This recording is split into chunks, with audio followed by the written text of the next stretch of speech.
ಪಾದಕಮಗಳಿಗೆ ಅನಂತ ಕೋಟಿ ಪ್ರಣಾಮಗಳನ್ನು ಸಲ್ಲಿಸಿ ವಿಘ್ನ ನಿವಾರಕ ವಿಘ್ನೇಶ್ವರನ ಪಾದಗಳಿಗೆ ನಮಸ್ಕರಿಸಿ ಈ ಊರಿನ ದೈವ ಶರಣೆಯರು ನಡೆದಾಡಿದ ಈ ಮಣ್ಣಿಗೆ ನಮಸ್ಕರಿಸಿ ವೇದಿಕೆ ಮೇಲೆ ಆಸೀನರಾಗಿರುವ ಎಲ್ಲ ಪೂಜ್ಯರಿಗೆ ಅನಂತ ನಮಸ್ಕಾರಗಳನ್ನು ಸಲ್ಲಿಸಿ ವೇದಿಕೆ ಮೇಲೆ ಇರುವಂತಹ ಎಲ್ಲ ಗಣ್ಯರೇ, ವೇದಿಕೆ ಮುಂಭಾಗದಲ್ಲಿ ಆಸೀನರಾಗಿರುವ ಗುರು ಹಿರಿಯರೇ, ಸಹೋದರ ಸಹೋದರಿಯರೇ, ಎಲ್ಲ ಯುವ ಮಿತ್ರರೇ, ತಮ್ಮೆಲ್ಲರ ಅಂತರಾಳಕ್ಕೆ ಶರಣಾರ್ಥಿ.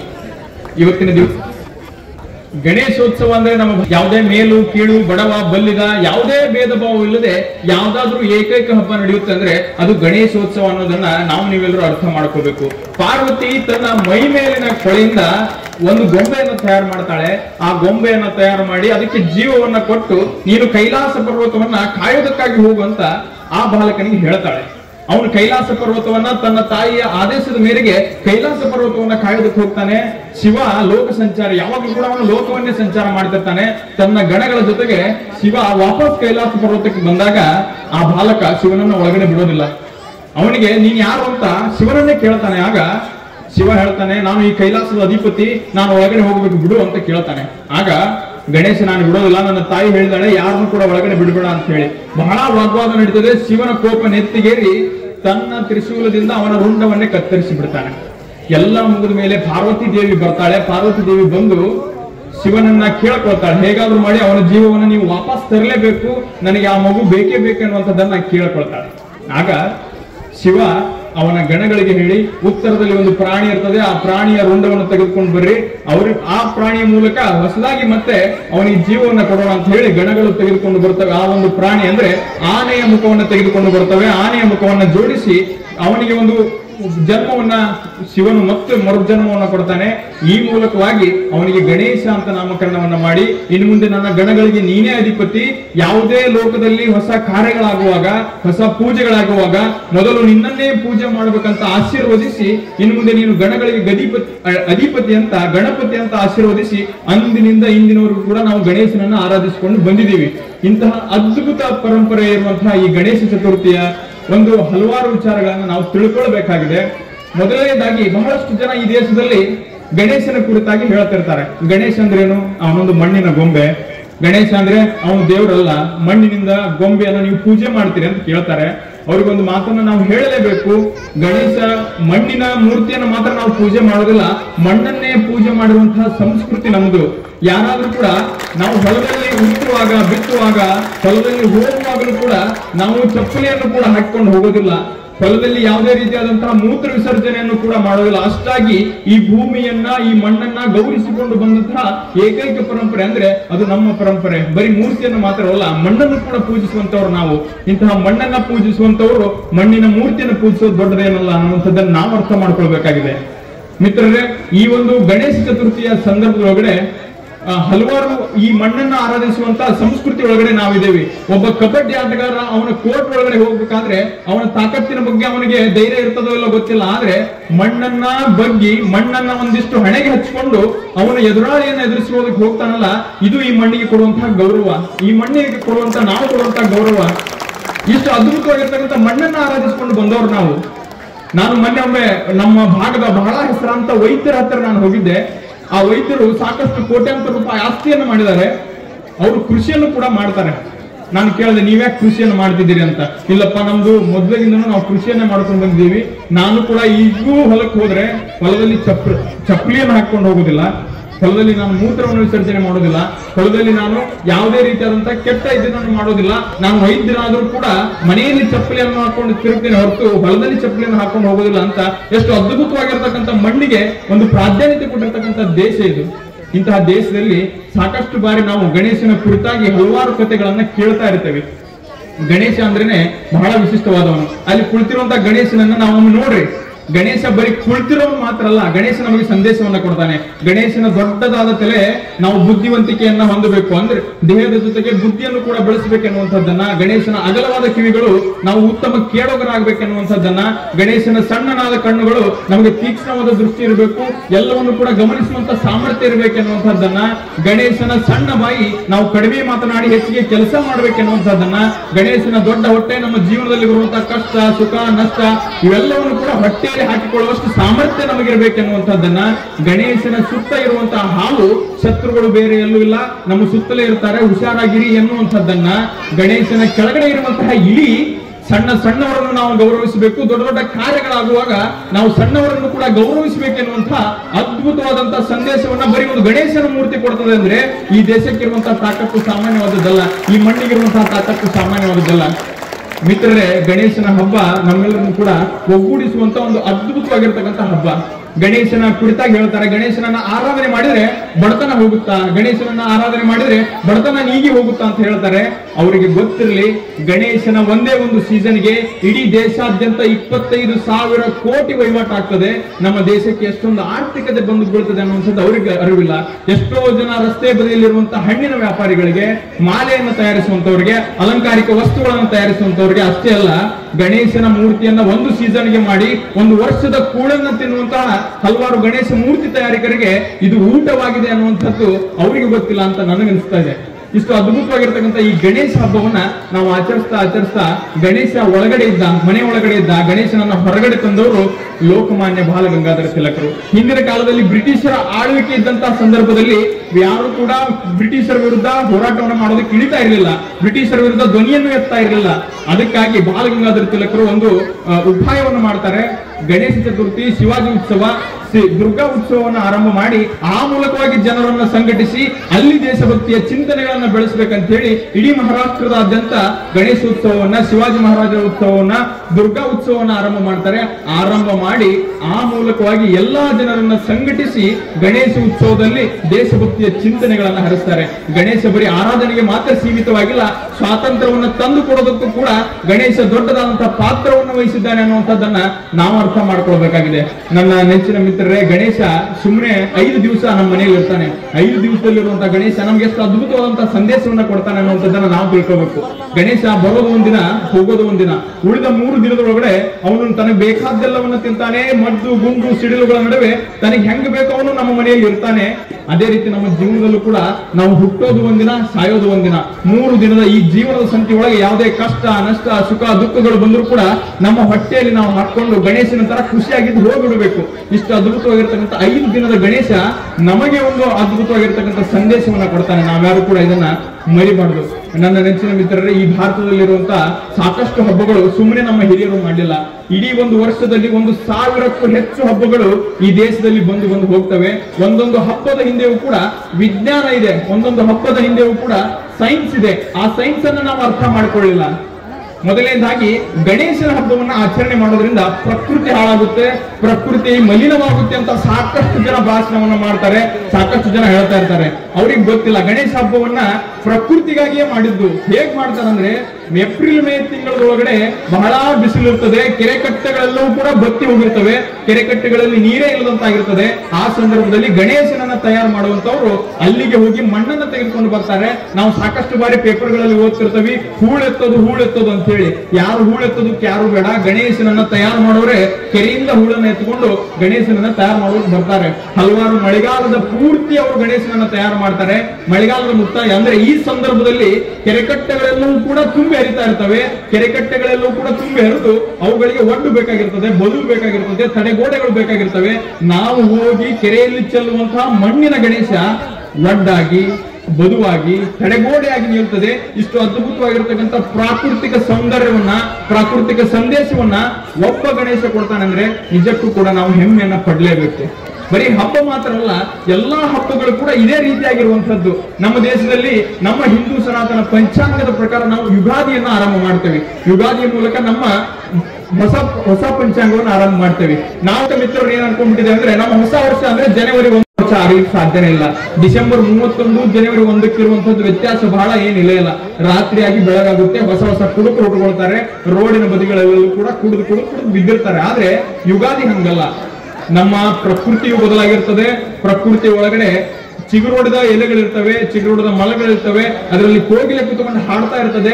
ಅದ್ಭುತವಾಗಿ ಮನುಷ್ಯರೊಂದಿಗೆ ಪ್ರಕೃತಿ ಕೂಡ ಬದಲಾಗುವಂತಹ ಯುಗಾದಿಯನ್ನ ಹೊಸ ವರ್ಷವನ್ನಾಗಿ ಮಾಡಿಕೊಂಡಿದ್ದು ನಮ್ಮ ದೇಶದ ಹಿರಿಮೆ, ನಮ್ಮ ದೇಶದ ಹೆಮ್ಮೆ ಅನ್ನುವಂಥದ್ದನ್ನ ನಾವು ಮರೆತು ಬಿಟ್ಟಿದ್ದೇವಲ್ಲ. ಇದಕ್ಕಿಂತ ದುರಾದೃಷ್ಟ ಮತ್ತೊಂದಿಲ್ಲ ಅನ್ನುವಂಥದ್ದನ್ನ ನಾವು ತಿಳ್ಕೋಬೇಕು. ಗಣೇಶ ಬರೀ ಈ ಗಣೇಶ ಚತುರ್ಥಿ ಯುಗಾದಿಯ ನಂತರ ಪಂಚಮಿ ಹಬ್ಬವನ್ನು ನಮ್ಮ ಉತ್ತರ ಕರ್ನಾಟಕದಲ್ಲಿ ಬಹಳ ಅದ್ದೂರಿಯಾಗಿ ಮಾಡ್ತೀವಿ ನಾವು. ಪಂಚಮಿ ಹಬ್ಬದ ಹಿಂದೆ ವಿಜ್ಞಾನ ಇದೆ ಅನ್ನೋದನ್ನ ನಾವು ತಿಳ್ಕೊಳ್ಳಿಲ್ಲ. ಪಂಚಮಿ ಹಬ್ಬದ ಹಿಂದೆ ವಿಜ್ಞಾನ ಇರುವಂತದ್ದು ಬಹಳ ಅದ್ಭುತವಾಗಿದೆ. ಪಂಚಮಿಯ ಸಂದರ್ಭದಲ್ಲಿ ನಾವು ನಾಗರ ಮೂರ್ತಿಗೆ ಹಾಲನ್ನ ಎರಿತೇವೆ. ಹಾಲನ್ನ ಎರಿಯುವಾಗ ಸಾಕಷ್ಟು ಜನ ಹೇಳ್ತಾರೆ, ಈ ಹಾಲನ್ನು ಹೋಗಿ ಬಡವರಿಗೆ ಕೊಡ್ರಿ, ಬಡವರ ಹೊಟ್ಟೆ ತುಂಬುತ್ತೆ ಅಂತ ಹೇಳಿ. ನಾವು ಹಾಲನ್ನ ಎರೆಯೋದಷ್ಟು ಬಹಳ ಅಂದ್ರೆ ಒಂದು ವಾಟೆದೊಳಗೆ ಹಾಲನ್ನು ಎರಿತೀವಿ. ಈ ಒಂದು ವಾಟೆ ಹಾಲನ್ನು ಯಾಕೆ ಎರಿತಿದ್ರು ನಮ್ಮ ಹಿರಿಯರು ಅನ್ನೋದನ್ನ ನಾವು ಅರ್ಥ ಮಾಡ್ಕೊಳ್ಳಲು ಸೋತಿದ್ದೇವೆ. ಯಾಕಂದ್ರೆ ಗರಿಕೆಯ ಪತ್ರಿಯಿಂದ ನಾವು ಎರಿಯುವಾಗ ದೇವ್ರ ಪಾಲ್, ದಿಂಡ್ರ ಪಾಲ್, ಅಣ್ಣನ ಪಾಲ್, ತಮ್ಮನ ಪಾಲ್, ತಂಗಿ ಪಾಲ್ ಅಂತ ಹೇಳಿ ಹಾಲನ್ನು ಎರಿತೇವೆ. ಹಿಂದಿನ ಹಿರಿಯರು ಅವಿಭಕ್ತ ಕುಟುಂಬಗಳಿರ್ತಿದ್ರು, ಸಾಕಷ್ಟು ಜನ ಮನೆಯಲ್ಲಿ ಇರ್ತಿದ್ರು, ವೈಮನಸ್ಸುಗಳು ಇರ್ತಿದ್ವು, ಜಗಳ ಇರ್ತಿತ್ತು. ಈ ಹಾವಿಗೆ ಹಾಲನ್ನು ಎರೆದು ಅಣ್ಣನ ಪಾಲ್ ಅನ್ನುವ ಮೂಲಕ ತಮ್ಮನ ಸಿಟ್ಟನ್ನ, ತಮ್ಮನ ಪಾಲ್ ಅನ್ನುವ ಮೂಲಕ ಅಣ್ಣನ ಸಿಟ್ಟನ್ನ ಕಡಿಮೆ ಮಾಡುವಂತಹ ಅದ್ಭುತವಾದಂತಹ ಸೈನ್ಸ್ ಅನ್ನ ಇದ್ರೊಳಗಡೆ ಇಟ್ಟಿರಲ್ಲ. ಇದನ್ನ ನಾವು ಮರೆತಿದ್ದೇವೆ. ಜೋಕಾಲಿಯನ್ನ ನಾವು ಆಡ್ತೀವಿ. ಜೋಕಾಲಿಯ ಸಂದೇಶ ಎಷ್ಟು ಅದ್ಭುತವಾಗಿರೋ ಇದೆ ಅನ್ನೋದನ್ನ ನಾವು ಮರೆತಿದ್ದೇವೆ. ಜೋಕಾಲಿಯನ್ನ ಆಡೋದು ಯಾಕಂದ್ರೆ ಈ ಜೀವ ಅನ್ನುವಂಥದ್ದು 7 ಬೀಳುಗಳ ನಡುವೆ ಇರ್ತದೆ. 7 ಬೀಳುಗಳ ನಡುವೆಯೂ ಕೂಡ ನಾವು ಗಟ್ಟಿಯಾಗಿ ನಿಂತ್ಕೋಬೇಕು. ಕಷ್ಟ ನಷ್ಟ ಸುಖ ದುಃಖಗಳು ಏನೇ ಬಂದ್ರು ಕೂಡ, ಮೇಲೆ ಹೋಗಿ ಕೆಳಗಡೆ ಬಂದ್ರು ಕೂಡ ನಮ್ಮದನ್ನ ನಾವು ಬಿಡಬಾರದು. ಈ ಜೀವವನ್ನ ಎದುರಿಸಲೇಬೇಕೆನ್ನುವಂತ ಅದ್ಭುತ ಸಂದೇಶವನ್ನ ಬರೀ ಒಂದು ನಾಗರ ಪಂಚಮಿಯ ಜೋಕಾಲಿ ಕೊಡ್ತದೆ ಅನ್ನುವಂಥದ್ದನ್ನ ನಾವು ಮರೆತಿದ್ದೇವೆ. ನಾವು ನಾಗರ ಪಂಚಮಿಗೆ ಈ ಶೇಂಗಾದ ಉಂಡೆಯನ್ನು ಮಾಡ್ತೀವಿ. ಎಲ್ಲ ತಾಯಂದಿರು ಕೂಡ ಮಾಡ್ತಿರ್ತಾರೆ. ಶೇಂಗಾದ ಉಂಡೆಯನ್ನು ಯಾಕೆ ಮಾಡ್ತಾರೆ ಅನ್ನೋದನ್ನ ನಾವು ತಿಳ್ಕೋಬೇಕು. ನಾಗರ ಪಂಚಮಿಯ ದಿವಸಕ್ಕೆ ಚಳಿಗಾಲ ಇರ್ತದೆ, ಬಹಳಷ್ಟು ಚಳಿ ಇರ್ತದೆ. ಈ ನಾಗರ ಪಂಚಮಿಯ ಶೇಂಗಾದ ಉಂಡೆ, ಇನ್ನಿತರ ಉಂಡೆಗಳು ಏನ್ ಮಾಡ್ತಾವ ಅಂದ್ರೆ ನಮ್ಮ ದೇಹಕ್ಕೆ ಉಷ್ಣವನ್ನ ಕೊಡ್ತವೆ, ಕ್ಯಾಲ್ಸಿಯಂ ಅನ್ನ ಪ್ರೊವೈಡ್ ಮಾಡ್ತವೆ. ಹಿಂದಿನ ಕಾಲದಲ್ಲಿ ನಮ್ಮ ಹಿರಿಯರೆಲ್ಲರೂ ಕೂಡ ಕೃಷಿ ಕೆಲಸವನ್ನ ಮಾಡ್ತಿದ್ರು, ಕೃಷಿಯಲ್ಲಿ ಇರ್ತಾ ಇದ್ರು. ಆ ಕಾರಣದಿಂದಾಗಿ ಅವ್ರಿಗೆ ಏನಾಗ್ತಿತ್ತು ಅಂದ್ರೆ ಯಾವುದೇ ರೀತಿಯಾದಂತ ಮೆಡಿಸಿನ್ ಅವಶ್ಯಕತೆ ಇರಲಿಲ್ಲ. ಈ ರೀತಿಯಾಗಿ ಅದ್ಭುತವಾಗಿರ್ತಕ್ಕಂಥ ಹಬ್ಬದೊಳಗಡೆ ಅಡುಗೆಗಳನ್ನ ಮಾಡಿ ಆ ಮೂಲಕ ಅವರಿಗೆ ಮೆಡಿಸಿನ್ ಅನ್ನ ಕೊಟ್ಟು ಸೈನ್ಸ್ ಅನ್ನ ಕೊಟ್ಟಿರುವಂತಹ ಯಾವ್ದಾದ್ರು ಜಗತ್ತಿನ ಏಕೈಕ ದೇಶ ಇದ್ರೆ ಅದು ಈ ಭಾರತ ಮಾತ್ರ. ಇದನ್ನ ನಾವು ಮರೆತಿದ್ದೀವಿ. ಇದೆಲ್ಲವನ್ನು ಕೂಡ ನಾವು ತಿಳ್ಕೊಂಡು ಆಚರಿಸಬೇಕಾಗಿದೆ. ನವರಾತ್ರಿಯ ಸಂದರ್ಭದಲ್ಲಿ ನಮ್ಮ ತಾಯಂದಿರೆಲ್ಲರೂ ಕೂಡ ಬೆಳಿಗ್ಗೆ 5:15 ಎದ್ದು ಬಹಳ ಚೆನ್ನಾಗಿ ರೆಡಿಯಾಗಿ ಬನ್ನಿ ಗಿಡಕ್ಕೆ ಏನ್ ಮಾಡಕ್ ಹೋಗ್ತಾರೆ, ಪೂಜೆನ ಮಾಡಕ್ ಹೋಗ್ತಾರೆ. ಉಳಿದ ದಿವಸದಲ್ಲಿ ಅವರೆಲ್ಲರೂ ಕೂಡ ಮಲ್ಕೊಂಡೇ ಇರ್ತಾರೆ. ಯಾವುದೇ ಕೆಲಸವನ್ನ ಮಾಡ್ಲಿ ಅದು ನಮ್ಮ ಜೀವನಕ್ಕೆ ರೂಢಿ ಆಗ್ಬೇಕಂದ್ರೆ ಸೈನ್ಸ್ ನ ಪ್ರಕಾರ 9 ದಿವಸಗಳಾದ್ರೂ ಮಿನಿಮಮ್ ಬೇಕು. ಈ 9 ದಿವಸಗಳ ಕಾಲ ದೇವರ ಹೆಸರಿನಲ್ಲಿ ಅವ್ರನ್ನ ಎಬ್ಬಿಸಿ ಬನ್ನಿ ಗಿಡಕ್ಕೆ ಹೋಗಿ ನಮಸ್ಕಾರವನ್ನ ಮಾಡಿದ್ರೆ ಮುಂದಿನ ದಿವಸದಲ್ಲೂ ಕೂಡ ಅವರು ಬೆಳಿಗ್ಗೆ ಬೇಗ ಎದ್ದು ಮನೆಯ ಕೆಲಸಗಳನ್ನ ಮಾಡ್ತಾರೆ. ಅದೇ ರೀತಿ ಅರಳಿ ಮರವನ್ನ ಮಹಿಳೆಯರು ಸುತ್ತಾರೆ. ಈ ಅರಳಿ ಮರವನ್ನ ಸುತ್ತಿದ್ರೆ ಏನಾಗುತ್ತೆ ಅಂತ ಕೇಳುವಂತವ್ರು ಸಾಕಷ್ಟು ಜನ ನಮ್ಮ ಸುತ್ತಲಿದ್ದಾರೆ. ಅರಳಿ ಮರವನ್ನ ಸುತ್ತಿದ್ರೆ ಏನಾಗೋದಿಲ್ಲ. ಇಂದಿನ ಸೈನ್ಸ್ ಹೇಳುತ್ತೆ ಅರಳಿ ಮರದಿಂದ ಹೊರಗೆ ಬರುವಂತಹ ಗಾಳಿ ಮಹಿಳೆಯರ ಗರ್ಭಕೋಶವನ್ನ ಸುಸ್ಥಿರವಾಗಿಟ್ಟು ಆರೋಗ್ಯವಾಗಿರ್ತದೆ ಎನ್ನುವ ಕಾರಣಕ್ಕಾಗಿ ಈ ಒಂದು ಅರಳಿ ಮರದ ಸುತ್ತಲೂ ನಮ್ಮ ಮಹಿಳೆಯರ ಸುತ್ತಿ ಆ ಗಾಳಿಯನ್ನ ದೇಹದೊಳಗಡೆ ತಗೊಂಡು ಗರ್ಭಕೋಶವನ್ನ ಆರೋಗ್ಯವಾಗಿ ಸುಸ್ಥಿರವಾಗಿಡುವಂತಹ ಅದ್ಭುತವಾದಂತಹ ಸೈನ್ಸ್ ಅನ್ನ ನಮ್ಮ ಹಿರಿಯರು ಕೊಟ್ಟರಲ್ಲ. ಇವ್ರು ಯಾವ ಸೈನ್ಸಿಸ್ಟ್ಗೂ ಕೂಡ ಕಡಿಮೆ ಇಲ್ಲ ಅನ್ನುವಂಥದ್ದನ್ನ ನಾವು ಮರೆತು ಬಿಟ್ಟಿದ್ದೇವಲ್ಲ, ಇದು ನಮ್ಮ ದುರಾದೃಷ್ಟ. ದಸರಾ, ದೀಪಾವಳಿ ಯಾಕೆ ಬಂತು? ಯಾಕೆ ಬಂತು ದೀಪಾವಳಿ? ದಸರಾವನ್ನ ಆಚರಣೆ ಮಾಡಿದ್ದೆ ಯಾಕಂದ್ರೆ ರಾಮ ರಾವಣನನ್ನ ಕೊಂದಂತಹ ವಿಜಯದ ದ್ಯೂತಕವಾಗಿ ದಸರಾವನ್ನ ಈ ದೇಶದಲ್ಲಿ ಆಚರಣೆ ಮಾಡ್ತಾರೆ. ದೀಪಾವಳಿಯನ್ನು ಯಾಕೆ ಆಚರಣೆ ಮಾಡ್ತಾರೆ ಅಂದ್ರೆ ರಾವಣನನ್ನ ಕೊಂದ ರಾಮ ಅಯೋಧ್ಯೆಗೆ ಬಂದಾಗ ಅಯೋಧ್ಯೆ ಜನರೆಲ್ಲ ವಿಜೃಂಭಣೆಯಿಂದ ಸಂಭ್ರಮ ಪಟ್ಟು ಆ ರಾಮನನ್ನ ಸ್ವಾಗತ ಮಾಡೋದಕ್ಕಾಗಿ ದೀಪಗಳನ್ನ ಹಚ್ಚಿ ಅವನನ್ನ ಅಯೋಧ್ಯೆಗೆ ಸ್ವಾಗತ ಮಾಡ್ಕೊಳ್ತಾರೆ. ಅಯೋಧ್ಯೆಗೆ ಸ್ವಾಗತವನ್ನು ಮಾಡಿಕೊಂಡು ಅಂದಿನ ರಾಮಾಯಣದಿಂದ ಇಂದಿನವರೆಗೂ ಕೂಡ ನಾವು ದೀಪಾವಳಿಯನ್ನು ಆಚರಣೆ ಮಾಡ್ಕೊಂಡಿದ್ದೀವಿ. ಇದರಲ್ಲೂ ಕೂಡ ಒಂದು ಸೈನ್ಸ್ ಇದೆ. ಇದನ್ನು ಕೂಡ ನಾವು ಪರೀಕ್ಷೆ ಮಾಡಬಹುದು. ಶ್ರೀಲಂಕಾದಿಂದ ಅಯೋಧ್ಯೆಯವರೆಗೆ ನಡ್ಕೊಂಡು ಬರೋದಕ್ಕೆ ಗೂಗಲ್ ಮ್ಯಾಪ್ ಅಲ್ಲಿ ನೀವು ಹೊಡೆದು ನೋಡ್ರಿ, 24ರಿಂದ 25 ದಿನ ಬೇಕು. ದಸರಾದಿಂದ ದೀಪಾವಳಿಗಿರುವಂತಹ ಅಂತರ ಕೂಡ 24ರಿಂದ 25 ದಿನ. ಇದರಲ್ಲೂ ಕೂಡ ಸೈನ್ಸ್ ಅನ್ನ ನಮ್ಮ ಹಿರಿಯರು ಕೊಟ್ಟರು. ಅರ್ಥ ಮಾಡ್ಕೊಂಡಿದ್ದೇನೆಂದ್ರೆ ಯಾವುದೋ ದೇಶದವನು ಹಾಡು ಹೇಳ್ತಾನೆ, ಆ ಹಾಡನ್ನ ಕೇಳ್ಕೊಂಡು ಹೆಡ್ಫೋನ್ ಹಾಕೊಂಡು ತಿರುಗಾಡೋದನ್ನ ನಾವು ಅದ್ಭುತವಾಗಿ ಕಲಿತುಬಿಟ್ಟಿದ್ದೀವಿ. ಯಾವ ಹಬ್ಬಗಳನ್ನು ಕೂಡ ಸುಮ್ಮನೆ ಮಾಡಿಲ್ಲ. ಅಮಾವಾಸ್ಯೆ ಹುಣ್ಣಿಮೆಗಳನ್ನ ನಮ್ಮ ಹಿರಿಯರು ಯಾಕೆ ಮಾಡಿದ್ರು? ಅಮಾವಾಸ್ಯೆ ಹುಣ್ಣಿಮೆಗಳನ್ನ 15 ದಿವಸಕ್ಕೊಮ್ಮೆ ಹೂರ್ಣ ಅಂತ ನಮ್ಮ ಭಾಗದಲ್ಲೆಲ್ಲವೂ ಮಾಡ್ತಾರೆ.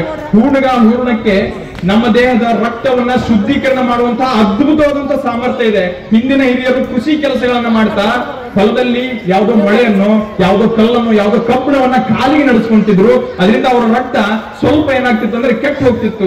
ಆ ರಕ್ತವನ್ನ 15 ದಿವಸಕ್ಕೊಮ್ಮೆ ಶುದ್ಧೀಕರಣಗೊಳಿಸೋದಕ್ಕಾಗಿ ಹುಣ್ಣಿಮೆ ಅಮಾವಾಸ್ಯೆಯನ್ನು ಮಾಡಿ ಹೂರ್ಣವನ್ನ ಅವರಿಗೆ ಕೊಟ್ಟು ರಕ್ತವನ್ನ ಶುದ್ಧೀಕರಣ ಮಾಡುವಂತ ಅದ್ಭುತವಾದಂತಹ ಕಲ್ಪನೆಯನ್ನ ಕೊಟ್ಟಿರುವಂತಹದ್ದು ನಮ್ಮ ಹಿರಿಯರು. ಅವರಿಗೆ ಸೈನ್ಸ್ ಗೊತ್ತಿಲ್ಲದೆ ಇರಬಹುದಾದ್ರೆ ಇಷ್ಟು ಅದ್ಭುತವಾದಂತಹ ಹಲವಾರು ವಿಚಾರಗಳನ್ನು ನಮ್ಮೊಳಗೆ ತುಂಬಿರಲ್ಲ. ನಿಜಕ್ಕೂ ಇವೆಲ್ಲವನ್ನು ನಾವು ಹೆಮ್ಮೆಯಿಂದ ಆಚರಿಸಬೇಕಾಗಿದೆ. ಬರೀ ಹಬ್ಬಗಳು ಮಾತ್ರವಲ್ಲ, ಆಟದಲ್ಲೂ ಕೂಡ ಸೈನ್ಸ್ ಅನ್ನು ಕೊಟ್ಟರು. ನಮ್ಮ ಮಕ್ಕಳಿಗೆ ಆಟ ಅಂದ್ರೆ ಏನ್ ಕಲಿಸಿದ್ದೇವೆ ಅಂದ್ರೆ ನಾವು ಬ್ಯಾಟು ಬಾಲ್ ಬಿಟ್ಟರೆ ಬೇರೆ ಏನು ಅವ್ರು ಕಲಿಸಲೇ ಇಲ್ಲ. ನಾವು ನಮ್ಮ ಹಿಂದಿನ ಹಿರಿಯರು ಬಹಳ ಅದ್ಭುತವಾಗಿ ಆಟಗಳನ್ನ ಆಡ್ತಿದ್ರು. ಕಣ್ಣ ಮುಚ್ಚೆ, ಕಾಡೆಗುಡೆ, ಉದ್ದಿನ ಮೂಟೆ ಉರುಳೆ ಹೋಯ್ತು, ನಮ್ಮೈ ಹಕ್ಕಿ ಬಿಟ್ಟೆ ಬಿಟ್ಟೆ ನಿಮ್ಮೈ ಹಕ್ಕಿ ಅಡಗಿಸಿಕೊಳ್ಳಿ. ಇದರಲ್ಲಿ ಇದು 4 ಸಾಲಿನ ಪದ್ಯ ಇರ್ಬೋದು, 4 ಸಾಲಿನ ಹಾಡು ಇರ್ಬೋದು, ಆದ್ರೆ ಇದರಲ್ಲಿ ಪೂರ್ತಿ ರಾಮಾಯಣ ಇದೆ ಅನ್ನುವಂಥದ್ದನ್ನ ನಾವು ಮಾಡ್ತಿದ್ದೀವಿ. ಕಣ್ಣ ಮುಚ್ಚೆ ಅಂದ್ರೆ ದಶರಥ ಮಹಾರಾಜನು ಕಣ್ಣು ಮುಚ್ಕೊಂಡು ಅಯೋಧ್ಯೆಯನ್ನ ಆಳ್ತಾ ಇರ್ತಾನೆ. ಕಣ್ಣು ಮುಚ್ಕೊಂಡು ಅಯೋಧ್ಯೆಯನ್ನ ಆಳೋದಂದ್ರೆ ಯಾರು ಏನೇ ಹೇಳಿದ್ರು ಕೂಡ ಅದಕ್ಕೆ ಒಪ್ಕೊಂಡು ಬಿಡ್ತಾನೆ. ಯಾರಾದ್ರೂ ಏನಾದ್ರು ಮಾಡುವಾಗ ಅವನೇನ್ ಕಣ್ಣು ಮುಚ್ಕೊಂಡೇ ಹೇಳ್ಬಿಡ್ತಾನೆ ಅಂತ ಹೇಳ್ತಾರೆ. ಹಂಗೆ ಕಣ್ಣ ಮುಚ್ಚೆ ಅಂದ್ರೆ ದಶರಥ ಮಹಾರಾಜ ಕಣ್ಣು ಮುಚ್ಕೊಂಡು ಅಯೋಧ್ಯೆಯನ್ನ ಆಳ್ತಿರ್ತಾನೆ. ಕಾಡೆ ಗೂಡೆ ಅಂದ್ರೆ ದಶರಥ ಮಹಾರಾಜನ ಮಾತನ್ನ ಕೇಳಿ, ತನ್ನ ತಂದೆಯ ಮಾತನ್ನ ಕೇಳಿ ರಾಮ ಕಾಡಿಗೆ ಹೋಗ್ತಾನೆ. ಅವನಿಗೆ ಕಾಡೆ ಗೂಡಾಗ್ತದೆ. ಉದ್ದಿನ ಮೂಟೆ ಉರುಳೆ ಹೋಯ್ತು ಅಂದ್ರೆ ರಾಮ ರಾವಣನನ್ನ ಕೊಲ್ತಾನೆ. ರಾವಣನನ್ನ ಇಲ್ಲಿ ಉದ್ದಿನ ಮೂಟೆಗೆ ಹೋಲಿಸ್ತಾರೆ. ಅಂದ್ರೆ ರಾವಣನ ಸೊಕ್ಕನ್ನ ರಾಮ ತೊಡೆದು ಹಾಕಿದ, ಅದಕ್ಕಾಗಿ ಉದ್ದಿನ ಮೂಟೆ ಉರುಳೆ ಹೋಯ್ತು ಅಂತ ಹೇಳ್ತಾರೆ. ನಮ್ಮಯ ಹಕ್ಕಿ ಬಿಟ್ಟೆ ಅಂದ್ರೆ ರಾವಣನ ತಮ್ಮ ವಿಭೀಷಣ ಬಹಳ ಒಳ್ಳೆಯವನಾಗಿದ್ದ, ಬಹಳ ಅದ್ಭುತವಾದಂತಹ ಸದ್ಗುಣ ಸಂಪನ್ನಶೀಲ ಆಗಿದ್ದ. ಅವನು ಹೇಳ್ತಾನೆ, ಸೀತಾಮಾತೆ ನಮ್ಮ ಹಕ್ಕಿ ಅಲ್ಲ, ಅವಳು ನಿಮ್ಮ ಹಕ್ಕಿ, ನಮ್ಮ ಹಕ್ಕಿ ಆಗಿಲ್ಲ, ಅವಳನ್ನ ಬಿಟ್ಟೆ ನಿಮ್ಮ ಹಕ್ಕಿ ಅವಳು, ಅಡಗಿಸಿಕೊಳ್ಳಿ, ಇನ್ನು ಮುಂದಾದ್ರೂ ಕೂಡ ನೀವು ಜೋಪಾನವಾಗಿ ಇಟ್ಕೊಳ್ಳಿ ಅಂತ 4 ಸಾಲಿನಲ್ಲಿ ರಾಮಾಯಣವನ್ನ ಕೊಟ್ಟು ಆಟದ ಮೂಲಕ ನಮ್ಮ ಮಕ್ಕಳಿಗೆ ಹೇಳ್ಕೊಟ್ರಲ್ಲ ನಮ್ಮ ಹಿರಿಯರು. ಇದನ್ನು ನಾವು ಎಲ್ಲಿ ಮರೆತು ಬಿಟ್ಟು ಅನ್ನೋದನ್ನ ನಾವು ಅರ್ಥ ಮಾಡ್ಕೋಬೇಕು. ನನ್ನ ನೆಚ್ಚಿನ ಮಿತ್ರರೇ, ಈ ಭಾಗದಲ್ಲಿ ಹತ್ತಿ ಕಟ್ಟಿಗೆ ಬಿತ್ತಿ ಕಟ್ಟಿಗೆ ಭಾವನೂರು ಬಸಪ್ಪನವರು ಆಡ್ತಾರೋ ಇಲ್ಲೋ? ಆಡ್ತಿರಲ್ಲ. ಹತ್ತಿ ಕಟ್ಟಿಗೆ ಬಿತ್ತಿ ಕಟ್ಟಿಗೆ ಭಾವನೋಡು ಬಸಪ್ಪನೋಡು ಕೈ ಪಂಚಮ ಪಗಡಂ ನೆಲಿಕಟ್ಟೆ ಹನುಮ ದಾಸರ ಬರ್ಮ ತಿಕ್ಕಿ ಮೇಲೆ ಕೋಳಿ ರಗತ್ತ ಬೋಳಿ. ಎಷ್ಟು ಅದ್ಭುತವಾಗಿರ್ತಕ್ಕಂಥ 4 ಸಾಲುಗಳನ್ನ ಮಕ್ಕಳಿಗೆ ಆಡಿಸ್ತಾ ಇರ್ತೇವೆ. ಇದ್ರ ಹಿಂದೆ ಕೂಡ ಅದ್ಭುತವಾದಂತ ಒಂದು ಅರ್ಥ ಇದೆ ಅನ್ನೋದನ್ನ ನಾವು ಮರ್ತಿದ್ದೀವಿ. ಹತ್ತಿ ಕಟ್ಟಿಗೆ ಅಂದ್ರೆ ಜೀವಂತವಾಗಿರ್ತಕ್ಕಂಥ ಮನುಷ್ಯ, ಬಿತ್ತಿ ಕಟ್ಟಿಗೆ ಅಂದ್ರೆ ಸತ್ತಿರ್ತಕ್ಕಂಥ ಮನುಷ್ಯ. ಹತ್ತಿ ಕಟ್ಟಿಗೆ ಬಿತ್ತಿ ಕಟ್ಟಿಗೆ ಭಾವನೋಡು ಅಂದ್ರೆ ಸತ್ತಿರ್ತಕ್ಕಂಥ ಮನುಷ್ಯನನ್ನ 2-3 ದಿನಗಳ ಕಾಲ ಬಿಟ್ರೆ ಬಾಯ್ತಾನಂತಾರೆ. ಹಿಂದಿನ ಕಾಲದಲ್ಲಿ ಬಸ್ಸುಗಳಿರಲಿಲ್ಲ, ಬರೋದಕ್ಕೆ ಲೇಟ್ ಆಗ್ತಿತ್ತು, ಅದಕ್ಕಾಗಿ ಒಂದು 3 ದಿನಗಳ ಕಾಲ ಬಿಟ್ರೆ ಬಾಯ್ತಾನಂತೆ. ಬಸಪ್ಪನೋಡು ಅಂದ್ರೆ 11 ದಿನ ಬಿಟ್ಬಿಟ್ರೆ ಅವನು ಬಸಿಯೋದಕ್ಕೆ ಆರಂಭ, ಹೆಣ ಬಸಿಯೋದಕ್ಕೆ ಆರಂಭ ಆಗುತ್ತಂತೆ. ಹತ್ತಿ ಕಟ್ಟಿಗೆ ಬಿತ್ತಿ ಕಟ್ಟಿಗೆ ಭಾವನೋಡು ಬಸಪ್ಪನೋಡು ಕೈ ಧೂಳಗೈ ಅಂದ್ರೆ ಆ ಹೆಣವನ್ನ ಹೋಗಿ ನಾವು ಕುಣಿಯಲ್ಲಿಟ್ಟಾಗ, ಆ ಒಂದು ಸ್ಮಶಾನದಲ್ಲಿಟ್ಟಾಗ ನಮ್ಮ ಕೈಗಳೆಲ್ಲವೂ ಕೂಡ ಧೂಳಾಗ್ತವೆ. ಕೈ ಧೂಳಗೈ ಪಂಚಂ ಪಗಡಂ. ನಾವೆಲ್ಲವೂ ಕೂಡ ಮಣ್ಣನ್ನು ಹಾಕುವಾಗ ಅಲ್ಲಿರುವಂತಹ ಊರಿನ ಇನ್ಯಾರು ಏನ್ ಮಾಡ್ತಾರೆ ಅಂದ್ರೆ ಪಂಚಂ ಅಂದ್ರೆ ಒಂದಿಷ್ಟು ಪಂಚಾಂಗವನ್ನ ಓದಿ, ಪಗಡಂ ತಗಡನ್ನ ಬಡದು ಅಂದ್ರೆ ತಗಡನ್ನ ಬಡದು ಅಂತಿಮ ವಿಧಿವಿಧಾನಗಳನ್ನ ಅಲ್ಲಿ ಮಾಡ್ತಾರೆ. ಪಂಚಂ ಪಗಡಂ ನೆಲಿಕಟ್ಟೆ ಹನುಮ ದಾಸರ ಬರಮ. ನಾವೇನೋ 5 ಬಗಸಿ ಮಣ್ಣನ್ನು ಹಾಕಿ ಮನೆಗೆ ಬರ್ತೇವೆ, ಅದನ್ನ ಅದ್ಭುತವಾಗಿ ಮುಚ್ಚಿ ಯಾರು ಏನು ಮಾಡದಂತೆ ಮಾಡಿ ಬರೋರು ನೆಲಿಕಟ್ಟೆ ಹನುಮ ದಾಸರ ಬರಮ. ತಿಪ್ಪಿ ಮೇಲೆ ಕೋಳಿ ಲಗಟ್ಟ ಓಳಿ ಅಂದ್ರೆ ಈ ಒಂದು ಚಟ್ಟಕ್ಕೆ ಏನು ನಾವು ಧಾನ್ಯಗಳನ್ನ ಕಟ್ಕೊಂಡು ಬಂದಿರ್ತೀವಲ್ಲ, ಅದನ್ನ ಆರಿಸ್ಕೊಂಡು ಕೋಳಿ ಸ್ಮಶಾನದವರೆಗೂ ಬಂದಿರ್ತದೆ. ಆ ಸ್ಮಶಾನದಲ್ಲಿ ಬಂದ ನಂತರ ಅಲ್ಲಿ ಅದು ಲಗಾಟವನ್ನು ಹೊಡಿತದೆ. ಹುಟ್ಟು ಮತ್ತು ಜೀವನದಲ್ಲಿರುವಂತಹ ಹುಟ್ಟು ಮತ್ತು ಸಾವಿನ ನಡುವೆ ಅದ್ಭುತವಾದಂತಹ ಸಂದೇಶವನ್ನ ಕೊಟ್ಟು ಆಟದ ಮೂಲಕ ನಮ್ಮ ಮಕ್ಕಳಿಗೆ ಹೇಳಿದ್ರಲ್ಲ, ಇದನ್ನ ನಾವು ತಿಳ್ಕೋಬೇಕು. ಆನೆ ಬಂತುಂದ ಆನಿ, ಯಾವ ಊರಾನಿ, ಇದ್ಯಾವ ಊರಾನಿ, ವಿಜಯನಗರದ ಆನಿ, ಇಲ್ಲಿ ಯಾಕೆ ಬಂತು, ಹಾದಿ ತಪ್ಪಿ ಬಂತು, ಹಾದಿಗೊಂದು ದುಡ್ಡು ಬೀದಿಗೊಂದು ದುಡ್ಡು, ಅದ ದುಡ್ಡ ಕೊಟ್ಟು ಸೇರ್ಕೊಬ್ರಿ ತಂದು ಹುಡುಗರಿಗೆಲ್ಲ ಕೊಟ್ಟು ಅಂತ ಅದ್ಭುತವಾಗಿ ನಾವು ಹಾಡನ್ನು ಹೇಳಿದೆವು, ಕಲಿಸಿದೀವಿ. ಇದರ ಹಿಂದೆಯೂ ಕೂಡ ವಿಜಯನಗರ ಸಾಮ್ರಾಜ್ಯದ ಪತನದ ಕಥೆ ಇದೆ ಅನ್ನೋದನ್ನ ನಾವು ಮಾಡ್ತಿದೀವಿ. ಆನೆ ಬಂತೊಂದು ಆನೆ ಬಂತು, ಇದ್ಯಾವ ಊರಾನೆ, ಯಾವ ಊರಾನೆ ಇದು, ವಿಜಯನಗರದ ಆನೆ, ವಿಜಯನಗರ ಸಾಮ್ರಾಜ್ಯದ ಆನೆ. ಇಲ್ಲಿಗೆ ಯಾಕೆ ಬಂತು, ಹಾದಿ ತಪ್ಪಿ ಬಂತು ಅಂದ್ರೆ ವಿಜಯನಗರ ಸಾಮ್ರಾಜ್ಯದ ಮೇಲೆ ಮತಾಂಧರು ದಾಳಿಯನ್ನು ಮಾಡಿದಾಗ ಅಲ್ಲಿ ರಸ್ತೆಯ ಬದಿಯಲ್ಲಿ ಮುತ್ತು ರತ್ನ ವಜ್ರ ವೈಡೂರ್ಯಗಳನ್ನು ಮಾರ್ತಕ್ಕಂತ ಅದ್ಭುತವಾದ ಸಾಮ್ರಾಜ್ಯದಲ್ಲಿರುವಂತಹ ಎಲ್ಲಾ ವೈಡೂರ್ಯಗಳನ್ನ ಆನೆಯ ಮೇಲೆ ಹೇರಿ ಎಲ್ಲಾ ಸಾಮ್ರಾಜ್ಯಕ್ಕೂ ಕಳಿಸ್ತಾ ಇರ್ತಾರೆ ಅಲ್ಲಿನ ರಾಜರು. ಇವ್ರು ಬಂದ್ರೆ ಎಲ್ಲವನ್ನು ಕೊಳ್ಳೆ ಹೊಡಿತಾರೆ, ಇದು ನಮ್ಮ ದೇಶದ ಪ್ರಜೆಗಳಿಗೆ ಸಲ್ಲಲಿ ಅಂತೇಳಿ ಆನೆ ಮೇಲೆ ಕಳಿಸ್ತಾ ಇರ್ತಾರೆ. ಆನೆ ಬಂತೊಂದು ಆನೆ, ಇದ್ಯಾವ ಆನೆ, ವಿಜಯನಗರದ ಆನೆ, ಇಲ್ಲಿ ಯಾಕೆ ಬಂತು, ಹಾದಿ ತಪ್ಪಿ ಬಂತು, ಹಾದಿಗೊಂದು ದುಡ್ಡು ಬೀದಿಗೊಂದು ದುಡ್ಡು ಅಂದ್ರೆ ಹಾದಿ ಬೀದಿಯಲ್ಲಿ ದುಡ್ಡನ್ನು ಚೆಲ್ತಾರೆ. ಅದೇ ದುಡ್ಡ ಕೊಟ್ಟು ಸೇರು ಕೊಬ್ಬರಿ ತಂದು ಅಂದ್ರೆ ಸೇರು ಕೊಬ್ಬರಿಯನ್ನು ತಂದು ನಾವು ಗಟ್ಟಿ ಮುಟ್ಟಾಗಿ ಮತ್ತೆ ಆ ವಿಜಯನಗರದ ಮೇಲೆ ಸಾಮ್ರಾಜ್ಯದ ಮೇಲೆ ದಾಳಿಯನ್ನು ಮಾಡಿದ್ರಲ್ಲ, ಅವರ ಹುಟ್ಟನ್ನ ಅಡಗಿಸಬೇಕು ಅನ್ನೋ ಕಾರಣಕ್ಕಾಗಿ ಸೇರು ಕೊಬ್ಬರಿಯನ್ನು ತಿನ್ರಿ ಅಂತ ಹೇಳಿ ಅದ್ಭುತವಾಗಿ ಈ ಒಂದು 4 ಸಾಲಿನಲ್ಲಿ ವಿಜಯನಗರ ಸಾಮ್ರಾಜ್ಯದ ಕಥೆಯನ್ನ ನಮ್ಮ ಹಿರಿಯರು ಕೊಟ್ಟರು. ಯಾರು ಕೂಡ ಬೋರ್ಮಿಟ ಕುಡಿರಿ, ಹಾರ್ಲಿಕ್ಸ್ ಅನ್ನು ಕುಡಿರಿ ಅಂತ ಹೇಳಿಲ್ಲ, ಸೇರು ಕೊಬ್ಬರಿಯನ್ನು ತಿನ್ರಿ ಅಂತ ಹೇಳಿದ್ರು. ನಾವು ಮಾಡ್ತಿರೋದು ಅದಲ್ಲ, ಯಾರೋ ಬಂದೇನೋ ಹೇಳ್ತಾರಂತೇಳಿ ನಾವು ಅದನ್ನೇ ಮಾಡೋದಕ್ಕೆ ಹೊರಟು ಬಿಟ್ಟಿದ್ದೇವೆ. ಇಷ್ಟು ಅದ್ಭುತವಾಗಿರ್ತಕ್ಕಂಥ ಈ ದೇಶದಲ್ಲಿ ನಾವೆಲ್ಲರೂ ಕೂಡ ಅರಿತುಕೊಂಡು ಆಚರಿಸಬೇಕಾಗಿದೆ. ಈ ಆಧುನಿಕತೆ ಹೆಸರಿನೊಳಗಡೆ ನಾವು ಬಹಳ ಹಾಳಾಗ್ತಿದೀವಿ. ಆಧುನಿಕತೆ ಹೆಸರಿನೊಳಗಡೆ ಏನೇನೋ ಎಂತೆಂತದ್ದೋ ಹಾಡುಗಳನ್ನ ಕೇಳ್ತಿರ್ತೀವಿ. ನಮ್ಮ ಹಿಂದಿನ ಹಿರಿಯರು ಹೇಳ್ತಿದ್ರು, ಪಕ್ಕ ರೈತನಾಗಿ ಒಂದು ಚೊಕ್ಕ ಮಾತ ಹೇಳ್ತೇನೆ, ನೆಪ ಇರಲು ತಮ್ಮ ಕಡೆತನ, ಒಕ್ಕಲ್ತನದಂದೆ ಇದು ರೊಕ್ಕ ಮಾಡೋ ಟೆಂಕಿ ಸಾಲಿ, ಲೆಕ್ಕ ಹಾಕಿ ನೋಡು ತಮ್ಮ ದೂರತನ, ಒಂಟಿ ಡುಗ್ರಿ ಅಂತವಲ್ಲ ಒತ್ತಿರಂಟೆ ಹೊಡೆದಾರ, ಒಳಗಿಂದ ಕೀಳುತ್ತದೆ ಸಣ್ಣನ್ ಮಣ್ಣ, ಒಳಗಿಂದ ಕೀಳುತ್ತದೆ ಸಣ್ಣನ್ ಮಣ್ಣ, ಅದು ನೀರ ಹಿಡಿಯುತ್ತದೆ ತನ್ನಿಂತನ. ಯಾವ ಕೃಷಿ ತಜ್ಞ ಹೇಳಿಕ್ ಸಾಧ್ಯ ಈ ಮಾತುಗಳನ್ನ? ನಮ್ಮ ದೇಶದ ನಮ್ಮ ಅಜ್ಜಂದಿರು ಅಷ್ಟು ಅದ್ಭುತವಾದಂತಹ ನುಡಿಗಳನ್ನ ಹೇಳಿದ್ರು ಅಂದ್ರೆ ಈ ದೇಶದಲ್ಲಿ ಹುಟ್ಟಿರುವಂತಹ ನಾವೇ ನಿಜಕ್ಕೂ ಕೂಡ ಸಂತೋಷವನ್ನ ಪಡಬೇಕು. ನಾವೆಲ್ಲರೂ ಕೂಡ ಈ ಆಧುನಿಕತೆ, ಈ ಪಾಶ್ಚಾತ್ಯೀಕರಣದ ಕಡೆಗೆ ಹೊರಟು ನಮ್ಮತನವನ್ನ, ನಮ್ಮ ಸಂಸ್ಕೃತಿಯನ್ನ, ನಮ್ಮ ಧರ್ಮವನ್ನ ನಾವು ಮರಿತಾ ಇದೀವಿ. ಇದ್ಯಾವುದು ಕೂಡ ಆಗುವುದು. ಗಡ್ಡಿ ಮನಿ ಆಡೋದಕ್ಕ ಅಡ್ಡಿ ಇಲ್ಲ ನೋಡು ತಮ್ಮ, ಗೊಡ್ಡಿಗೆ ಎಮ್ಮಿ ಬಡಿಬೇಡ ದಿನ ದಿನ, ವಾರಿ ಹೊಲಕ್ಕೆ ಹೋಗಿ ನೀನು ಗುಡ್ಡದಂತ ಒಡ್ಡ ಹಾಕಿ ಉಂಡು ಹೋಗುತ್ತಮ್ಮ ಜೋಡಿ ಎಮ್ಮಿ ಹೀನ. ಅಂದ್ರೆ ಗಡ್ಡಿ ಮನೆ ಆಡೋದಕ್ಕೆ ಅಡ್ಡಿ ಇಲ್ಲ ತಮ್ಮ, ನೀನ್ ಹೋಗಿ ವಾರಿ ಹೊಲಕ್ಕೆ ಹೋಗಿ ನೀನು ಗುಡ್ಡದಂತ ಒಡ್ಡ ಹಾಕಿ ಉಂಡು ಹೋಗಿ ಜೋಡಿ ಎಮ್ಮೆ ಹೈನ ಅಂತ ನಮ್ಮ ಹಿರಿಯರು ಹೇಳಿದ್ರು. ಅವ್ರು ಹೇಳಿದ್ದು ಜೋಡಿ ಎಮ್ಮೆ ಹೈನ, ನಾವು ಮಾತ್ರ ಬಾರಿ ಹೋಗಿ ಸೆರೆಯನ್ನು ಕುಡಿಯೋದನ್ನು ಕಲಿತಿದ್ದೇವೆ. ಇದು ಕೂಡ ಆಗ್ಬಾರ್ದು ಅನ್ನುವಂಥದ್ದು ನಮ್ಮ ಕಳಕಳಿ. ಗಡ್ಡಿ ಮನೆ ಆಡುವಾಗ ಚಡ್ಡಿ ಹಾಕಿ ಸಟ್ಟು ಹೊಡೆದ ಮೈಗೆ ಧರಿಸೋದು ಕ್ಯಾಮಣ್ಣ, ಮಣ್ಣಿನ ಗುಣ ನೋಡೋ ಚಿನ್ನದಕ್ಕಿಂತ ಹೆಚ್ಚೈತಿ ಕುಸ್ತಿ ಆಡೋ ಹುಡುಗನ ಮೈ ಬಣ್ಣ. ಗಡ್ಡಿ ಮನೆಯಲ್ಲಿರುವಂತಹ ಮಣ್ಣು ಚಿನ್ನದಕ್ಕಿಂತ ಹೆಚ್ಚಿನದಾಗಿರ್ತಕ್ಕಂಥ ಮೌಲ್ಯ ಇದೆ. ಆ ಮಣ್ಣಲ್ಲಿ ನೀನು ಉಳ್ಳಾಡು ಅಂತ ಹೇಳಿದ್ರು, ಆದ್ರೆ ನಾವು ಅಲ್ಲಿ ಉಳ್ಳಾಡ್ತಿಲ್ಲ. ಈ ರಸ್ತೆಯ ಈ ಗಟಾರಿನ ಮಗ್ಗಲಿಗೆ ಸೆರೆ ಕುಡಿದು, ಸರಾಯನ್ನು ಕುಡಿದು ನಾವು ಉಳ್ಳಾಡ್ತಿದೀವಿ. ಕಬ್ಬು ಬಾರಿನಲ್ಲಿ, ಪಾರ್ಕ್ ನಲ್ಲಿ ನಾವು ಉಳ್ಳಾಡ್ತಾ ಇದೀವಿ. ಇದ್ಯಾವುದು ಕೂಡ ನಮ್ಮ ಹಿರಿಯರಿಗೆ ತರುವಂತ ಶೋಭೆ ಅಲ್ಲ. ನಾವೆಲ್ಲರೂ ಕೂಡ ಅರ್ಥವನ್ನ ಮಾಡ್ಕೋಬೇಕು. ಆವತ್ತ ಇವತ್ತ ನೀವು ಚಲೋ ಅಂತೀರಿ ಯಾವತ್ತ, ನೀವು ಒಳ್ಳೇದಂತೀರಿ ಯಾವತ್ತ, ನೀವು ಪಾಡಂತೀರಿ ಯಾವತ್ತ. ಹಿಂದಿನ ಹಿರಿಯರು ಊಟ ಮಾಡ್ತಿದ್ರು ಹಾಲು ಸಂಕಟಿ ಯಾವತ್ತ, ಹಿಂದಿನ ಹಿರಿಯರು ಊಟ ಮಾಡ್ತಿದ್ರು ಹುಗ್ಗಿ ಹಾಲು ತುಪ್ಪ ಆವತ್ತ. ಇವತ್ತ ರೋಡ್ ಸೈಡ್ ನಲ್ಲಿರುವಂತಹ ಜಂಕ್ ಫುಡ್ ಗಳನ್ನ ತಿನ್ನುತ್ತಿದ್ದಾರೆ. ಇದು ಹೋಗೋದು ಯಾವತ್ತ? ಇಳಕಲ್ದಡಿ ಸೀರಿ ಸಿಗ್ಲಿಯ ಸೀರಿ ಎಂತ ಚಂದಿತ್ರಿ ಯಾವತ್ತ, ಇಳಕಲ್ದಡಿ ಸೀರಿ ಸಿಗ್ಲಿಯ ಸೀರಿ ಎಂತ ಚಂದಿತ್ರಿ ಯಾವತ್ತ. ಇವತ್ತ ಚೋಟು ಮೀಡಿ ಚೂಡಿಗಳನ್ನ ಹಾಕಿಕೊಂಡು ಓಣಿ ತಿರುಗ್ತಾರ ಇವತ್ತ. ಇದು ಹೋಗೋದು ಯಾವತ್ತ? ಆವತ್ತ ಇವತ್ತ ನೀವು ಒಳ್ಳೇದಂತೀರಿ ಯಾವತ್ತ, ನೀವು ಚಲೋದಂತೀರಿ ಯಾವತ್ತ. ಹಿಂದಿನ ಹಿರಿಯರು ತಲೆ ಮೇಲೆ ಪಟ್ಟಗ ಹಣಿ ಮೇಲೆ ಕುಂಕುಮ ಹಚ್ಚಿಕೊಳ್ತಿದ್ರು ಆವತ್ತ. ಹಿಂದಿನ ಹಿರಿಯರು ತಲೆ ಮೇಲೆ ಟೊಪ್ಪಿಗೆ ವಿಭೂತಿ ಹಚ್ಚಿಕೊಳ್ತಿದ್ರು ಆವತ್ತ.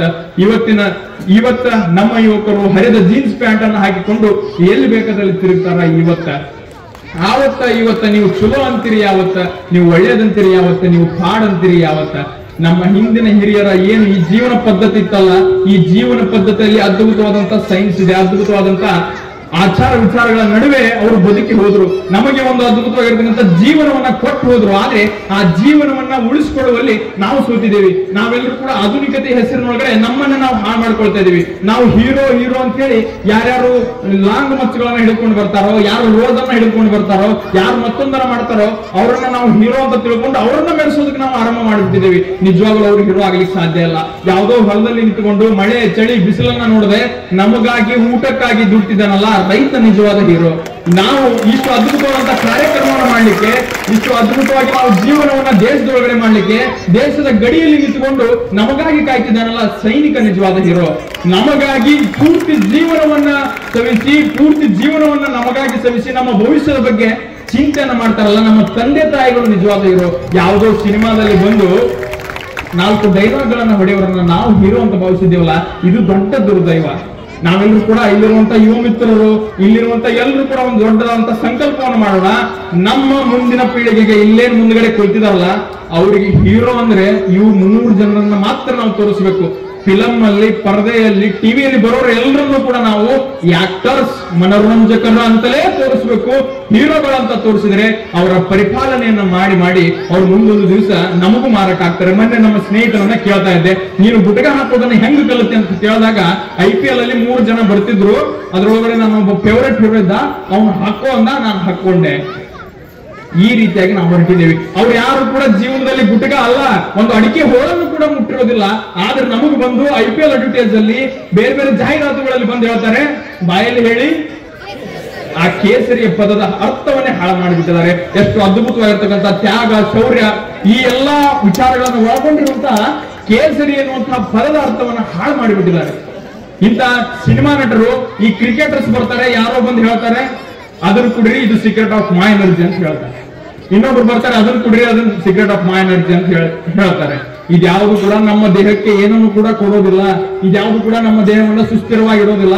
ನಮ್ಮ ದೇಹವನ್ನ ಸುಸ್ಥಿರವಾಗಿಡೋದಂದ್ರೆ ರೊಟ್ಟಿ, ಪಲ್ಯ, ಹುಗ್ಗಿ, ಹಾಲು, ಸಂಗಟಿ, ನಮ್ಮ ಭಾಗದಲ್ಲಿರುವಂತ ಏನು ಅದ್ಭುತವಾಗಿರುವಂತ ಆಹಾರ ಧಾನ್ಯಗಳಿದಾವಲ್ಲ, ಇವುಗಳಿಂದ ನಾವು ಸೇವಿಸಿದ್ರೆ ಸಾಕು, ನಾವು ಆರೋಗ್ಯವಂತವಾಗಿರ್ತೇವೆ. ಯಾವುದೋ ದೇಶದಲ್ಲಿ ಕೂತ್ಕೊಂಡು ಹೇಳುವಂತವ್ರ ಆಹಾರವನ್ನ ಸೇವಿಸಬಾರ್ರಿ. ಈ ಕೋಲ್ಡ್ ಡ್ರಿಂಕ್ಸ್ ಗಳನ್ನ, ಈ ಎಲ್ಲಾ ವಿಚಾರಗಳನ್ನ ಯಾವುದೋ ಎಸಿ ರೂಮ್ ಅಲ್ಲಿ ಕೂತ್ಕೊಂಡು 1-2-3 ಜನ ಕ್ರಿಕೆಟರ್ಸ್ ಕಡೆಯಿಂದ, 1-3 ಜನ ಸಿನಿಮಾ ನಟರ ಕಡೆಯಿಂದ ಹೇಳ್ತಾರೆ, ಇದನ್ನು ಕುಡಿರಿ ಕುಡಿರಿ ಅಂತ ತೋರಿಸ್ತಾರೆ. ನಾವು ಕಣ್ಣು ಮುಚ್ಕೊಂಡು ನನ್ನ ಫೇವರೇಟ್ ಹೀರೋ ಹೇಳ್ದ ನಾನು ಕುಡಿದು ಬಿಡ್ತೇನೆ ಅಂತ ಹೇಳಿ ನಾವು ಕುಡಿತೀವಿ. ಆದ್ರೆ ಗೊತ್ತಿರ್ಲಿ, ಅವ್ರು ಎಸಿ ರೂಮ್ ಒಳಗಡೆ ಕುತ್ಕೊಂಡು ಆರಾಮ್ ದುಡ್ಡನ್ನು ಎಣಿಸ್ತಿದ್ದಾರೆ. ನಮ್ಮ ದೇಶದಲ್ಲಿ ರೈತ ಎಳನೀರನ್ನ ಬೆಳೆದು, ಕಬ್ಬನ್ನ ಬೆಳೆದು, ಕಬ್ಬಿನ ಹಾಲನ್ನ ಕುಡಿಯದೆ ನಾವು ಏನ್ ಮಾಡ್ತಿದೀವಿ ಅಂದ್ರೆ ಆ ರೀತಿಯಾಗಿರ್ತಕ್ಕಂಥ ಕೋಲ್ಡ್ ಡ್ರಿಂಕ್ಸ್ ಗಳನ್ನ ಕುಡಿತಿದೀವಿ. ನಾವು ನಮ್ಮ ಮನೆಯ ರೈತರು, ರೈತರ ಮಕ್ಕಳಾಗಿ, ರೈತರ ಮನೆಯಿಂದ ಬೆಳೆದವರಾಗಿ ನಾವು ಇನ್ನು ಮುಂದೆ ಕೋಲ್ಡ್ ಡ್ರಿಂಕ್ಸ್ ಗಳನ್ನ ತ್ಯಜಿಸಿ ಮಾರ್ಕೆಟ್ಗೆ ಹೋದ್ರೆ ಎಳನೀರನ್ನೇ ಕುಡಿಬೇಕು, ಕಬ್ಬಿನ ಹಾಲನ್ನೇ ಕುಡಿಬೇಕು. ಅದು ನಮ್ಮ ರೈತರಿಗೆ ಉಪಯೋಗವಾಗ್ತದೆ ಅನ್ನುವಂಥದ್ದನ್ನ ನಾವು ಮರಿಬಾರದು. ನಾವ್ಯಾರು ಕೂಡ ಕೋಲ್ಡ್ ಡ್ರಿಂಕ್ಸ್ ಅನ್ನ ಬಿಟ್ಬಿಡೋಣ. ಯಾರು ಬಂದು ಹೇಳ್ತಾರೆ, ಅವ್ರು ಹೇಳಿರುವ ಮಾತುಗಳನ್ನ ನಾವು ಕೇಳ್ತಾ ಹಾಳಾಗೋದು ಬೇಡ. ಇಷ್ಟು ಅದ್ಭುತವಾಗಿರ್ತಕ್ಕಂಥ ನಮ್ಮ ಹಿರಿಯರು ಕೊಟ್ಟಿರ್ತಕ್ಕಂಥ ಪ್ರಾಚೀನ ಪರಂಪರೆಯನ್ನ, ಪ್ರಾಚೀನ ವಿಜ್ಞಾನವನ್ನ ಎಲ್ಲವನ್ನು ಕೂಡ ನಾವು ಅರ್ಥ ಮಾಡ್ಕೊಳ್ಬೇಕಾಗಿದೆ. ಈ ಗುಟ್ಕಾ, ಈ ಸರಾಯಿ, ಈ ದುಶ್ಚಟಗಳು ಎಲ್ಲವೂ ಕೂಡ ನಮ್ಮನ್ನೇ ಬಲಿ ತೆಗೆದುಕೊಳ್ತವೆ. ನಮಗೆ ತಿನ್ನಿಸುವಂತವ್ರು ಮಾತ್ರ ಆರಾಮಾಗಿ ಕುಳಿತಿರ್ತಾರೆ ಎಸಿ ರೂಮ್ ಅಲ್ಲಿ, ಅವ್ರ ಜೀವನ ನಡೀತಾ ಇರ್ತದೆ. ತಿನ್ನೋರು ನಾವು ಮಾತ್ರ ಸಾಲ ಮಾಡಿ, ಸರಾಯಿ ಕುಡಿದು, ಗುಟ್ಕಾ ತಿಂದು, ಹಾಸ್ಪಿಟಲ್ಗೆ ಅಡ್ಮಿಟ್ ಆಗಿ ಸಾಲ ಮಾಡಿ ನಾವು ಸಾಲದಲ್ಲೇ ಸತ್ತು ಹೋಗ್ತೀವಿ. ಅದರ ಕಂಪನಿ ಓನರ್ ಮಾತ್ರ ಅವನು ಎಸಿ ರೂಮ್ ಒಳಗಡೆ ಕುತ್ಕೊಂಡು ಶ್ರೀಮಂತನಾಗ್ತಾನೆ ಇರ್ತಾನೆ. ನನ್ನ ನೆಚ್ಚಿನ ಮಿತ್ರರೇ, ಯುವಕರೇ, ಯಾವತ್ತೂ ಕೂಡ ದುಶ್ಚಟಗಳಿಗೆ ದಾಸರಾಗಬೇಡಿ. ದುಶ್ಚಟಗಳು ನಮ್ಮನ್ನೇ ಬಲಿ ತೆಗೆದುಕೊಳ್ತವೆ. ಅದ್ರ ಮೇಲೆ ಬರ್ದಿರ್ತಾರೆ ತಿನ್ಬಾಡ್ರೋ ಇದನ್ನಂತ ಬರ್ದಿರ್ತಾರೆ, ಆದ್ರೆ ನಾವು ತಿಂತೇವಿನೇ ಅಂತ ಹೇಳ್ತೀವಿ. ಅದಕ್ಕೆ ನಾವೆಲ್ಲರೂ ಕೂಡ ಇನ್ನು ಮುಂದೆ ಶಪಥವನ್ನು ಮಾಡೋಣ. ಈ ದುಶ್ಚಟಗಳನ್ನ ಇಂಥ ಪೂಜ್ಯನೀಯ ಸ್ವಾಮೀಜಿಗಳ ಸನ್ನಿಧಾನದಲ್ಲಿ ಎಲ್ಲರೂ ಕೂಡ ಒಂದು ಸಾರಿ ಸಂಕಲ್ಪವನ್ನು ಮಾಡಿ, ಇನ್ನು ಮುಂದೆ ಜೀವನದಲ್ಲಿ ನಾನು ದುಶ್ಚಟವನ್ನ ಮಾಡೋದಿಲ್ಲ ಎನ್ನುವಂತಹ ಸಂಕಲ್ಪವನ್ನು ಮಾಡಿ, ಇದೇ ಸಮಯದಿಂದಲೇ, ಇದೇ ಜಾಗದಿಂದಲೇ, ಇದೇ ಗಣೇಶನ ಸನ್ನಿಧಾನದಿಂದಲೇ ನಾವೆಲ್ಲರೂ ಕೂಡ ದುಶ್ಚಟ ಮುಕ್ತರಾದಾಗ ಮಾತ್ರ ಈ ರಾಷ್ಟ್ರವನ್ನು ಸಮರ್ಥವಾಗಿ ಕಟ್ಟಲಿಕ್ಕೆ ಸಾಧ್ಯ. ಈ ರಾಷ್ಟ್ರದಲ್ಲಿ ಮತ್ತೊಮ್ಮೆ ದಾಳಿಗಳನ್ನ ತಡಿಲಿಕ್ಕೆ ಸಾಧ್ಯ. ದುಶ್ಚಟಗಳನ್ನ ತಿಂದು ನಮ್ಮ ದೇಹವನ್ನು ಹಾಳು ಮಾಡ್ಕೊಂಡ್ರೆ, ಮತ್ತೊಮ್ಮೆ ಪರಕೀಯರು ನಮ್ಮ ಮೇಲೆ ಆಕ್ರಮಣವನ್ನು ಮಾಡಿದ್ರೆ ನಮ್ಮಲ್ಲಿ ಹೊಡೆಯೋದಕ್ಕೂ ಕೂಡ ಶಕ್ತಿ ಇರೋದಿಲ್ಲ. ಅದಕ್ಕಾಗಿ ನನ್ನ ನೆಚ್ಚಿನ ಮಿತ್ರರೇ, ಒಬ್ಬ ಕವಿ ಬಹಳ ನೊಂದ್ಕೊಂಡು ಹೇಳ್ತಾರೆ, 3 ಸಾಗರ 100 ಮಂದಿರ ದೈವ ಸಾವಿರ ಇದ್ದೊಡೆ, ತುಂಗೆ ಇದ್ದೊಡೆ, ಭೂಮಿ ಇದ್ದೊಡೆ, ವೇದ ಇದ್ದೊಡೆ, ಏನು ಸಾರ್ಥಕ ಮನೆಯ ಮಕ್ಕಳೇ ಮಲಗಿ ನಿದ್ರಿಸುತ್ತಿದ್ದಾರೆ ಅಂತ. ಅಂದ್ರೆ ನಮ್ಮಲ್ಲಿ 3 ಸಾಗರ ಇದೆ, 100 ಮಂದಿರ ಇದೆ, ಹಲವಾರು ದೇವರಿದ್ದಾರೆ, ವೇದ ಇದೆ, ಭೂಮಿ ಇದೆ, ರಾಮಾಯಣ ಇದೆ, ಮಹಾಭಾರತ ಇದೆ, ಗಿರಿ, ಹಿಮಾಲಯ ಪರ್ವತ ಎಲ್ಲವೂ ಕೂಡ ನಮ್ಮ ದೇಶದಲ್ಲಿದೆ. ಆದ್ರೆ ನಾವು ಮಾತ್ರ ಮಲಗಿ ಆರಾಮಾಗಿ ಇಲ್ಲಿನ ಯುವಕರು ಮಲ್ಕೊಂಡು ಬಿಟ್ಟಿದ್ದೀವಿ. ಇದೆಲ್ಲವೂ ಕೂಡ ಇದ್ರೂ ಕೂಡ ಸಾರ್ಥಕ ಇಲ್ಲ. ಇಡೀ ಜಗತ್ತಿನ ದೇಶಗಳು ತಮ್ಮ ತಮ್ಮ ದೇಶಗಳನ್ನ ಬರೀ ದೇಶ ಅಂತ ಮಾತ್ರ ನೋಡ್ತವೆ, ಆಡಳಿತಾತ್ಮಕ ಭೂಭಾಗ ಅಂತ ಮಾತ್ರ ನೋಡ್ತವೆ. ಜಗತ್ತಿನ ಯಾವುದಾದ್ರೂ ದೇಶ ತನ್ನ ದೇಶಕ್ಕೆ ತಾಯಿಯ ಸ್ವರೂಪವನ್ನು ಕೊಟ್ಟು ಭಾರತ ಮಾತೆ ಅಂತ ಕರೆದಿದ್ರೆ ಅದು ಈ ದೇಶ ಮಾತ್ರ. ಇದನ್ನ ನಾವು ಅರ್ಥ ಮಾಡ್ಕೊಳ್ಬೇಕು.